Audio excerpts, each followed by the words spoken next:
Miami last year in 2023 was such a mess. The event was packed with celebrities who don't even care about the sport or know what the F in F1 stands for. Beautiful event, F1, family, fun. And if you give them a photo of a front wing, they're gonna think that's a really fancy stool. The race was not just ruined by the useless stars on the grid, but also by the cringiest driver entrance event I have ever seen. Like, the video of the entrance has nearly 40,000 dislikes on YouTube since it was so painful to watch. It's a new sensation, Nick DeVries.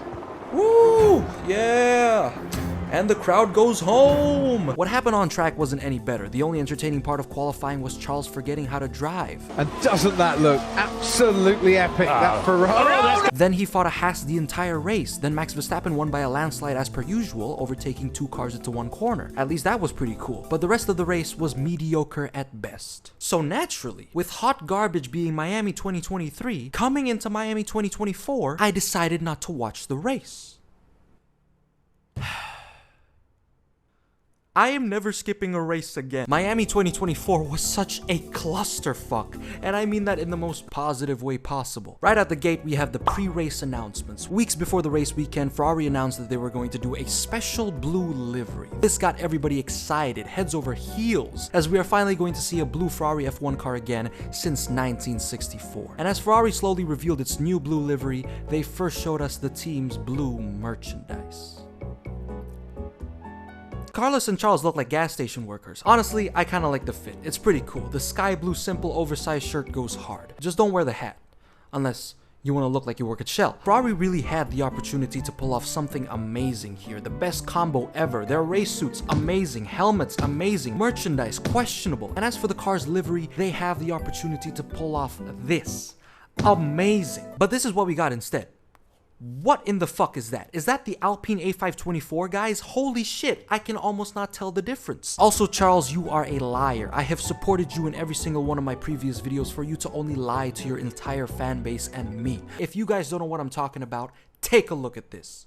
My favorite color is actually baby blue, so red. Now, is your favorite color red or blue, Charles? Make up your mind, goddammit. Unbelievable. This is absolutely unbelievable. As the Ferrari F1 car continues to look like bubblegum flavored dog shit, VCarb was the team that ended up with an actual livery. And boy, does this one actually slap. I have no idea what's up with the Visa, Cash App, MasterCard, Payoneer, PayPal, Formula One team, but their liveries have been absolutely amazing.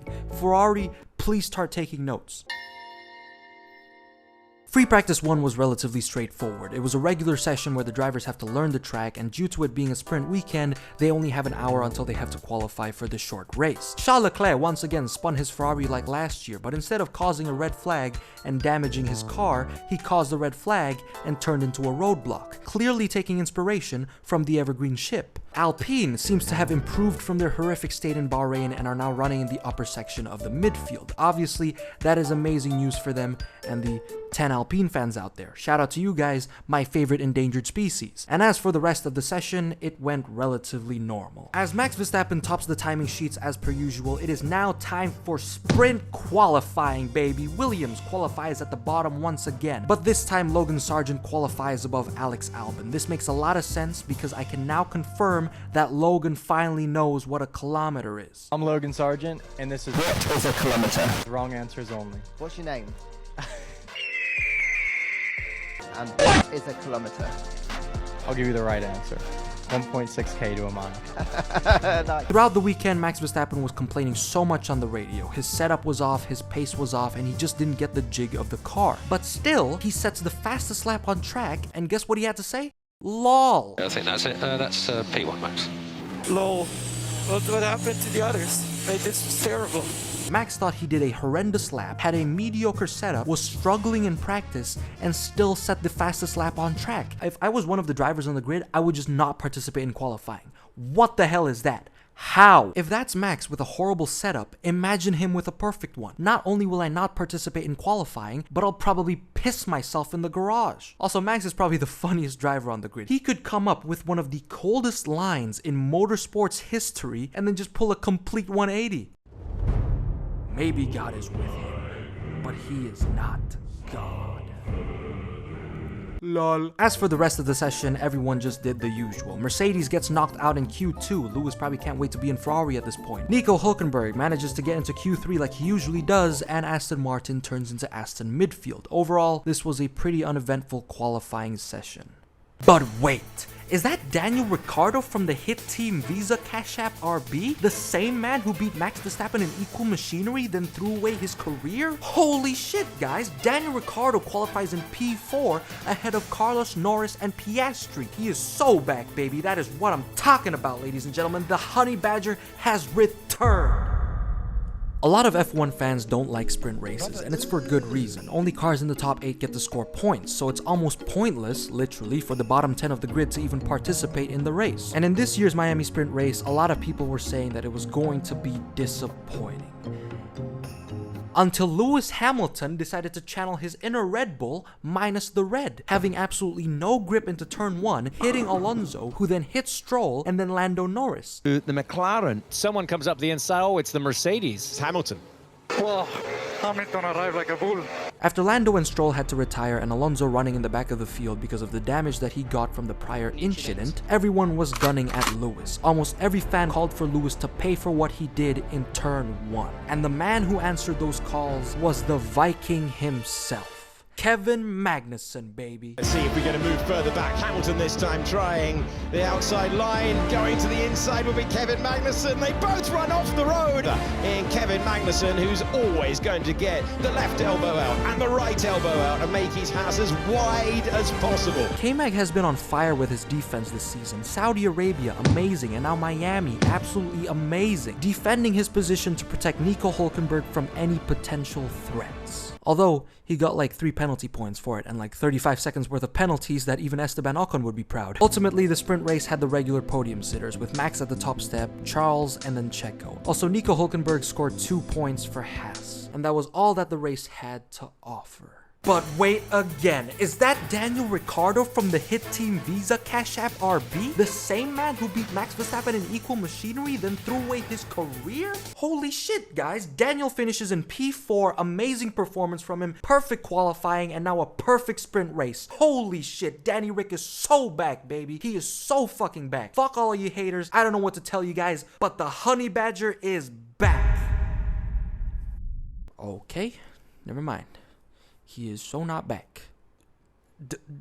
Daniel Ricciardo is so not back. I actually cannot believe this, guys. Daniel Ricciardo from the hit team Visa Cash App RB, the same man who beat Max Verstappen in equal machinery then threw away his career, qualifies in P18 after qualifying P4 literally the day before. What in the bumblefuck is wrong with this guy, bro? I cannot believe this. This is Daniel Ricciardo we're talking about, guys. The same man who beat Max Verstappen in equal machinery then threw away his career. Once again, if you didn't hear me, this is Daniel Ricciardo from the hit team Visa Cash App RB, the same man who beat Max Verstappen. Danny Rick is probably the most inconsistent driver on the grid. Like, even Lance Stroll is consistent, you know, consistently fucking horrible, making Daniel the most inconsistent driver on the grid right now. It's always on and off for him. There's no visible pattern anywhere, as his performance on track just constantly fluctuates. But the rest of qualifying was relatively normal, with Max Verstappen on pole. But now it is race day, ladies and gentlemen. The sun is shining in Miami and useless celebrities take the spotlight again. But thankfully it didn't generate that much media buzz compared to last year.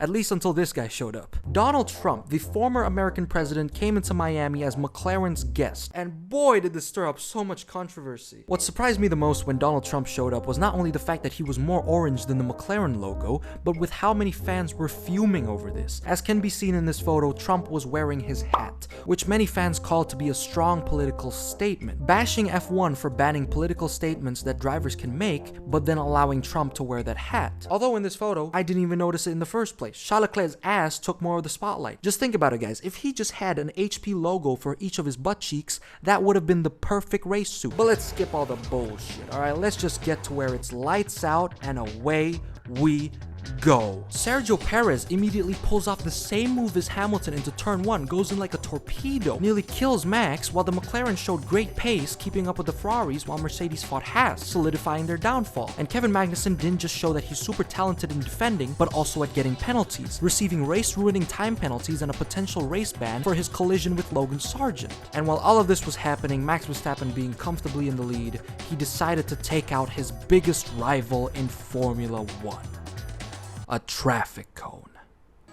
I hit that cone in 15 seconds from me.